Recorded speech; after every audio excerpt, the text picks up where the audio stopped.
A gente vai mergulhar fundo na fenomenologia, uma filosofia que lança uma pergunta bem simples. E se as nossas certezas mais básicas, aquelas que a gente acha que são nossas, na verdade, não forem? Vamos começar com essa provocação. Existe a certeza de que somos nós que pensamos os nossos pensamentos?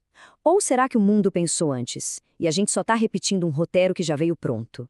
Para a gente poder entender o que é a fenomenologia, primeiro a gente precisa dar uma olhada no nosso modo padrão de funcionamento, o famoso piloto automático, que comanda a nossa vida sem a gente nem se dar conta. Os filósofos têm um nome para isso, atitude natural, sabe? É aquela crença de que o mundo é exatamente do jeito que a gente vê, como se ele viesse com um manual de instruções invisível que todo mundo segue sem nem questionar. É tipo o sistema operacional que roda ali por trás o tempo todo, ditando nossas reações e o que a gente chama de verdade. E é aqui que a fenomenologia chega para propor uma virada radical. Sair desse piloto automático e ir em direção a uma forma muito mais intencional de enxergar as coisas. É a diferença entre simplesmente aceitar o roteiro que nos deram e começar a questionar o palco inteiro. Ok, então vamos lá. A resposta da fenomenologia para esse roteiro repetido é um chamado. Um chamado para retornar às coisas mesmas. E olha, quando se fala coisas, não são objetos, tá? A ideia aqui são as experiências, do jeito que elas aparecem pra gente antes de qualquer rótulo, antes de qualquer julgamento. Essa frase, ela resume perfeitamente a ideia central. A experiência vivida, sabe, o encontro direto com o mundo, sempre vai ter um peso maior do que qualquer teoria ou conceito que a gente tenha aprendido sobre ele. Então, o ponto crucial é este. O conhecimento de verdade nasce no encontro, no fenômeno em si, e não na definição abstrata. A verdade não está no cardápio, está na degustação. Mas como é que se alcança esse tal olhar limpo? A fenomenologia não joga a gente no escuro, não. Ela oferece uma ferramenta bem poderosa com um nome e um processo bem específico para isso. E essa ferramenta-chave é a epoché. É um termo que vem do grego e a ideia é uma suspensão deliberada, intencional, das nossas crenças mais profundas, mais automáticas. É exatamente isso. Colocar entre parênteses tudo aquilo que um dia disseram que era verdade. O objetivo não é negar o mundo, de jeito nenhum. É só colocar nossas suposições um pouquinho de lado para permitir que o mundo se mostre pela primeira vez, sem todos os filtros que a gente herdou.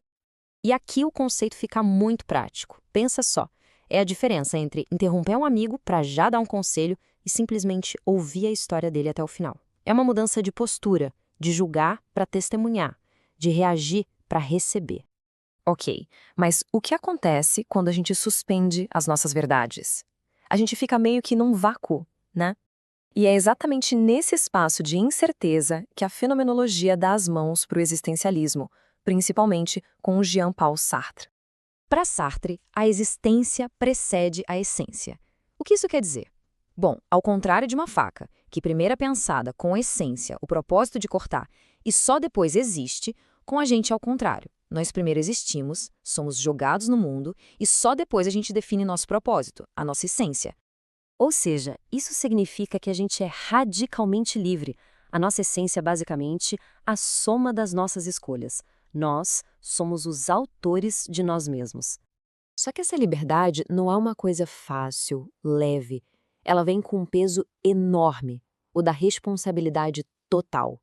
Não tem desculpa, não tem um destino, não tem um plano superior para a gente culpar. E esse sentimento é o que Sartre chamou de angústia. É a percepção de que, quando a gente escolhe quem a gente também está definindo o que um ser humano pode ser. Cada escolha nossa é um voto em nome de toda a humanidade. É o peso de sermos nossos únicos legisladores. Então, depois dessa desconstrução toda, o que fica? Qual é a grande lição? A questão aqui não é aprender um monte de fatos novos, é adotar uma nova maneira de estar no mundo, uma postura de abertura constante para a experiência, sem filtros. No fim das contas, é sobre desmontar o piloto automático para viver uma vida mais questionada, mais examinada, mais escolhida. É sobre trocar a certeza confortável pela liberdade que, sim, é angustiante. E isso nos deixa com uma última pergunta. Uma pergunta que ecoa nesse vazio das certezas que a gente deixou para trás. Uma pergunta que a fenomenologia não ousa responder, mas que nos desafia a viver.